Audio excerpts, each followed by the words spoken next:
I'm Dr. Melodie Zamora, OBGYN, Board Certified. Welcome to our office, Women's Health Institute. I was going to talk to you about a day in the life of an OBGYN, give you all the details that I go through on a daily life and maybe some tidbits of what happens outside the office. So follow me into our entrance. So here, unfortunately, things are a little bit different, obviously, with our COVID. And so we want to temperature check all of our patients, as well as make sure everybody's wearing a mask. I normally wear a mask, I promise. But follow me in and then we'll tell you how everything goes throughout the day. So in here, all of our patients, again, after they've been temperature checked and wearing their masks, are gonna just check in, and we'll let them come back here with one of our medical assistants so that they can get their temperature checked as well as their weight and any other pertinent vital signs before we get into the office. All right, so follow me in. Okay. Patients are then going to continue down this hallway.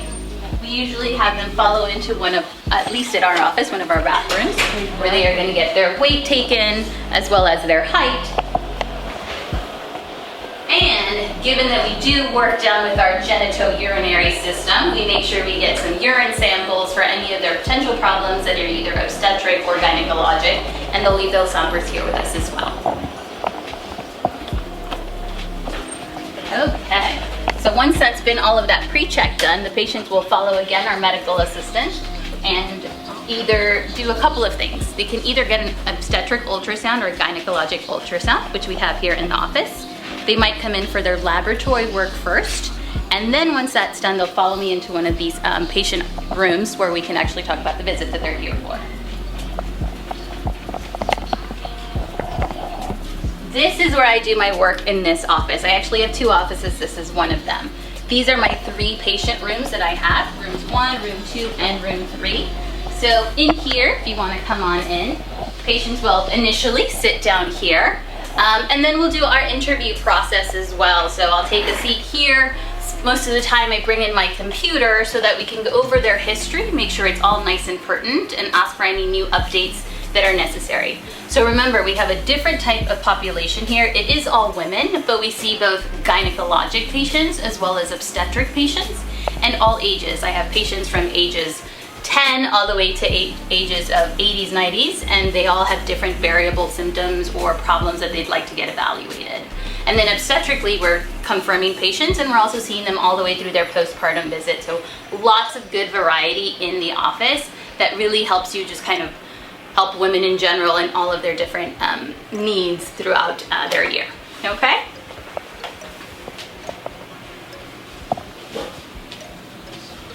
So once we're done with that, we will review all of their results if they're needed, and as they're done with our visit, we've answered all their questions, given them specific vaccines or injections that are required. They're done with their visit for the day, and they go right back out to the exit, where they will make any future appointments with us or any follow-up appointments that they might need, and that's just right back where it came from.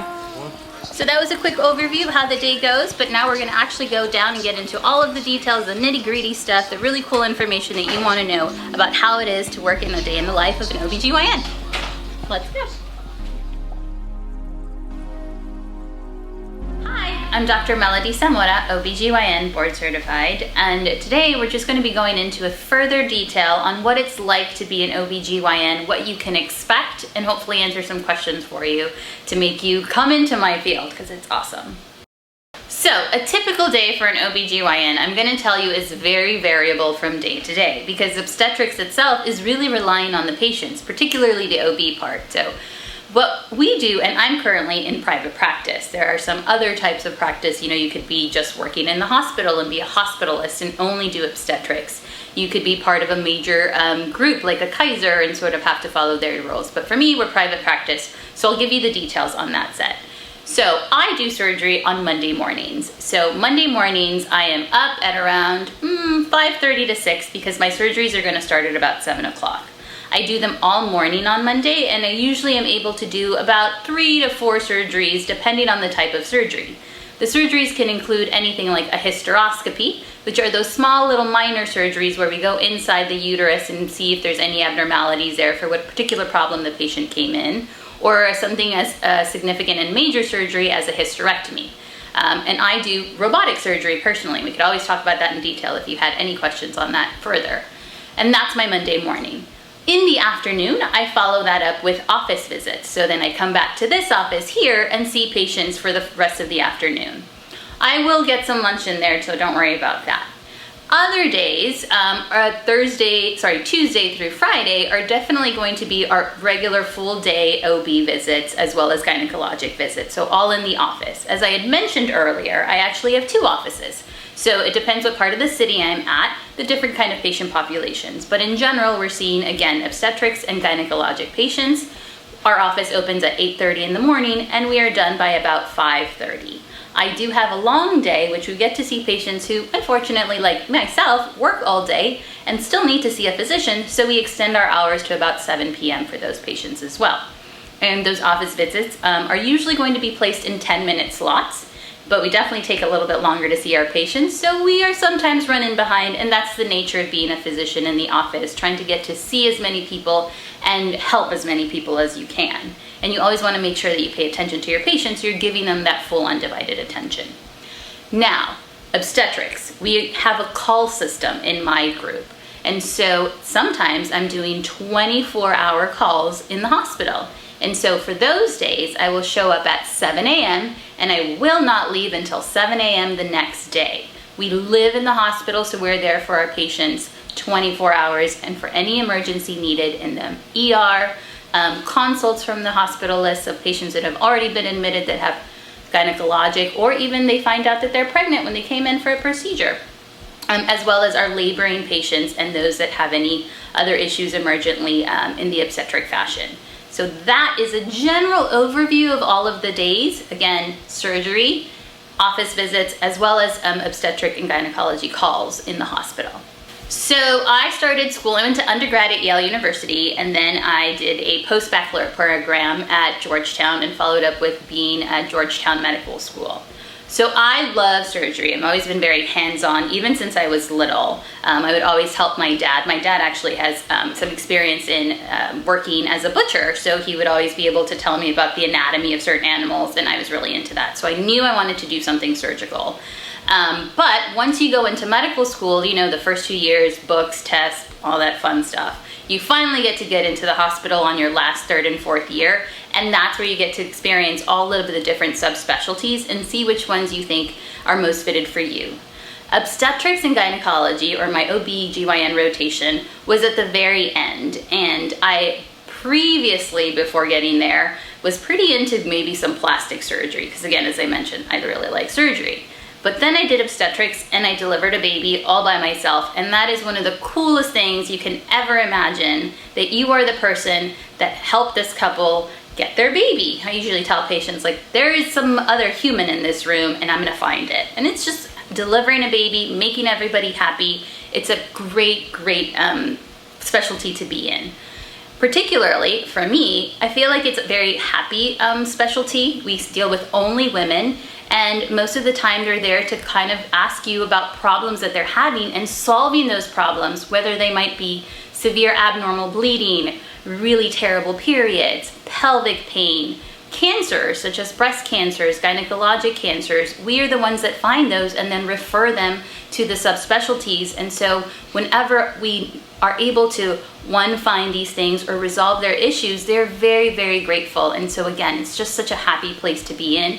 I will say, yes, we have some downs, particularly in our obstetric specialty, but when those things are bad, you again are also there for your patient, and we really appreciate that. And you have such a better relationship when they come back for their subsequent pregnancy and everything else. It works out very well. So those are the reasons: the patient population, the variability of what you can see, as I mentioned, all of the gynecology stuff, the obstetric stuff. There's lots of different degrees of intensity in OB, where patients may have to manage diabetes, their thyroid problems, their obesity, their asthma, even their mental illness. So you really have to take in everything that you learned in medical school and apply it. And I think it makes you such a good specialty, where you feel like you're doing an overview and taking care of women for everything that they might need. And it makes it a really satisfying day. Okay, so you probably are all wondering, how long does it take you to be an OBGYN? How do you get to the finish line? So as always, you have to start with your undergraduate career, so that's your 4-year undergrad, and then you will apply to medical school.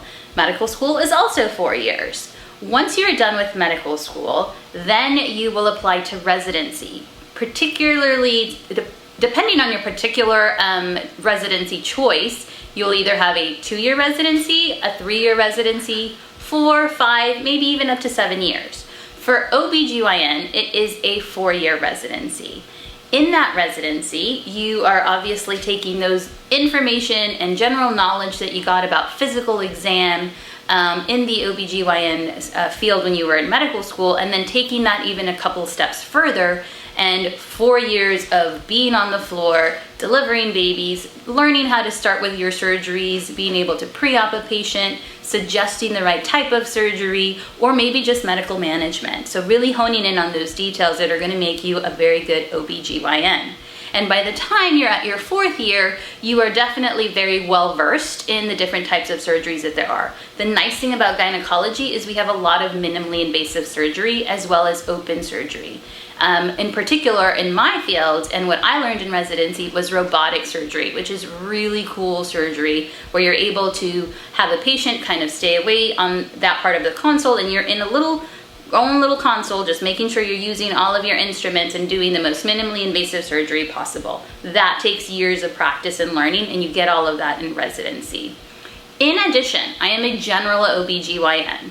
OBGYN specialty also has subspecialties. We have maternal fetal medicine. For those of you who are really interested in really only doing obstetrics and those high-risk pregnancies, things such as, again, managing diabetes, hypertension, preeclampsia, really rare things, maybe something like an Ehlers-Danlos patient, or a patient that actually has a cardiac dysfunction that needs to be assessed on a much more rigorous basis than a general OBGYN. You have fertility or reproductive endocrinology and infertility. Those are the docs that are going to be able to really help patients get pregnant or have any other reproductive tract abnormalities that they want to help. That's another subspecialty. You have urogynecology. For those of you who are really into all of the female bladder prolapses that are out there, the cystoceles, the rectoceles, that you really were into the type of surgery and you want to help women in that sense. We also have gynecology oncology. So remember, you have ovarian cancer, you have fallopian tube cancer, uterine cancer, cervical cancer, and all of those things are definitely addressed by a gynecology oncologist, and that is a very fulfilling specialty as well. There is also a small minimally invasive or MIS specialty that if you felt like you didn't get enough minimally invasive surgery in your residency, depending on where you were taught or educated, that you can do that and really hone in on those skills and then again become one of those surgeons that is really proficient in that type of surgery. So you get to have all of those specialties if needed, and that would be after your 4 years of residency. I chose to do general obstetrics and gynecology because I love all of it, and I wanted to do a little piece of all of those and not be honed into one own thing. However, I am kind of more specializing in the robotic surgery as well, which again is your own choosing, particularly when you go into private practice, that you can choose exactly the niche that you want. For example, another thing that I'm really into right now is being able to help those patients that are transitioning and those transgender patients that would like to have a hysterectomy. We're able to get those patients in and follow along with them as they do all of their hormones and things of that nature. So there's a wide variety of things you can do, but again, you have to start from the beginning. You do your undergraduate, you do your medical school, and anything that's going to help you get into medical school. As I had mentioned before, I did do a 1-year post-baccalaureate program at Georgetown when I did medical school that really helped me to transition into my medical school career time. Following that, your residency, potentially maybe some specialties after that, and finally being able to go out into open practice and performing all of the procedures that you'd like to do, or just seeing patients in the office. Again, you could also be a hospitalist, which I mentioned. Those are people that only do obstetrics and gynecology at the hospital base, so they just have a 9 to 5. So you can definitely manage your hours as well, because being an OB has a lot of extensive hours. Those calls that we talked about in terms of 24-hour calls in the office, particularly depending on your group. My group is actually very big, so I have those 24-hour calls about 2 or 3 times a month. But if you were in a much smaller practice, you might have to follow your own patients and therefore be on call a little bit longer. And so knowing the things that you want in your lifestyle and the type of doctor that you want to be will also help you tune in and hone in on the places that is going to be the best setting for you to be the best OBGYN that you can be as well. So you put all your time in, you went to all of this schooling, you have so much in student loans. How much am I going to get paid when I become an OBGYN? I will tell you, first of all, that's going to depend what state you go to, and again, what choice you make. Obviously, those subspecialties of gynecology, oncology, urogynecology, maternal fetal medicine, they're going to be in the higher bracket, usually probably coming in anywhere in the 4s to 600. Whereas a general OBGYN, you're getting into the 3s to maybe 500s. You could get much lower salary if you're at a very high population place. So for example, I live in San Antonio, Texas. In Austin, they have a lot more OBGYNs, so their salaries are actually starting much lower, somewhere between the 150s to the 250s. Over time, with experience, you obviously will generate more revenue, but when you first go into a practice, and this is private practice, you're going to have most of the time just a base salary, and then from that, depending on the number of patients that you see, the number of surgeries that you do, your income will start to increase. So don't be alarmed if you choose a particular city that you're not seeing these 300, 400s, you're really seeing more of 150 to 200. Over time, that will accumulate and increase. However, you sometimes will start on those lower numbers depending on your choices. Again, you will have a difference if you're a hospitalist. Here in San Antonio, the hospitalists are usually started somewhere at around 300K per year. Whereas, again, the general OBGYNs here, if you go into a practice, I think they're starting nowadays more in the 2 to 250s. And so that's kind of a quick overview of how money matters on this. But obviously, again, with experience, with your timing, how many patients you see, that number keeps going up. So you do have to think about your life balance.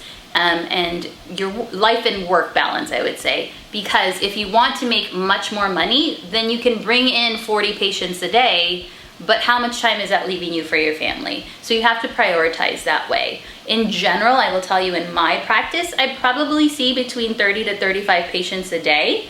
And again, I do those 3 calls a month. And that is particularly plenty for me and satisfying in terms of where we lie in terms of monetary as well as lifestyle choices. But you could always tweak those numbers depending on where you really want to see yourself. So a lot of things you've got to think about is, how are patients going to receive any information, or what are some issues that you might have on your daily basis when you are an OBGYN.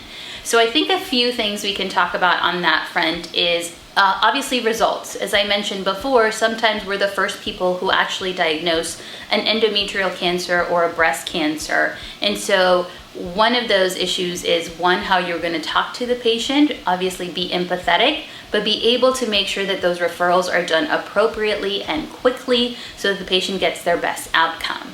Now, in some instances, you have to really talk to patients and make sure that they understand the appropriate diagnosis, because they can leave the office and maybe not follow up because they didn't understand appropriately.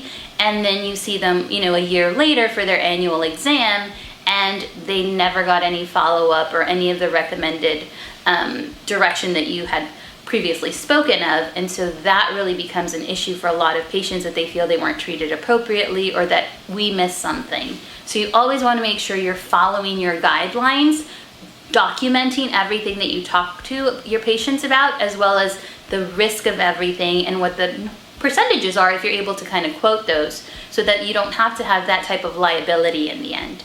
OBGYN has a high liability risk, one for that gynecologic part, but more importantly for the obstetrics. There is an entire new person developing in your patient's womb, and so once they're born, could they have any issues in terms of, as you guys I'm sure have already heard, is there any autism issues? Was there a shoulder dystocia that could have been prevented? Why did I get a C-section when I wanted a vaginal delivery?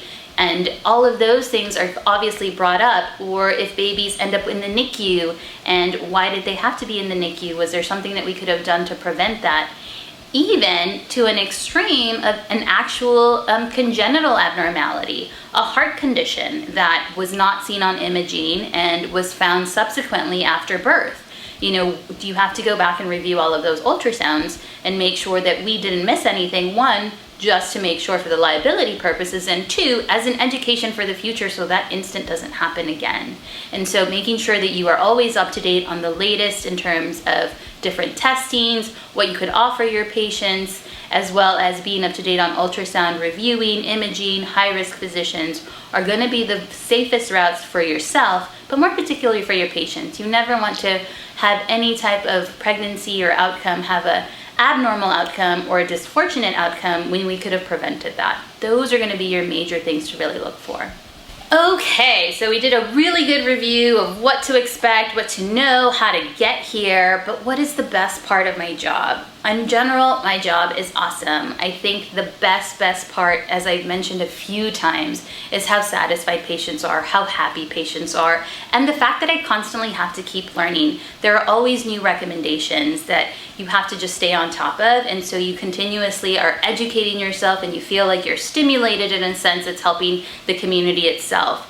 A good example right now is COVID-19 and pregnancy. Obviously, it's never happened before, and so I've been doing a lot of articles and a lot of conversations with different media groups as well as social media to make sure that the word is out there that patients, one, are educated, feel less scared about being in this type of pandemic while they're pregnant, and making sure that everything really works out appropriately. So my best days are when patients are very thankful at the end that say, thank you for all of the information. I've never heard anybody describe it to me that way. No one's ever given me all of this information. I now completely understand.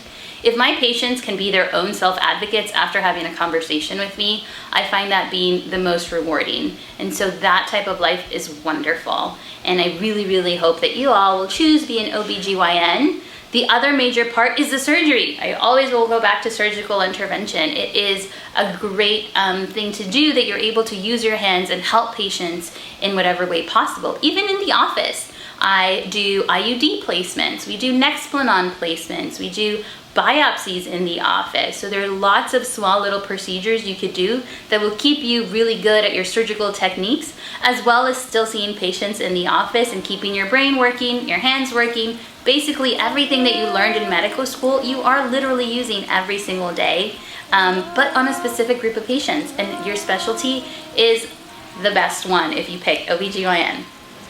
Okay, we are done for the day. I hope we've answered most of your questions. If we haven't, please message down below and we will comment right back and answer all of those for you. I'd love to say a good shout out to Dr. Antonio Webb, our solo shot guys who did an amazing job of covering everything that we could, but I have to get back to it.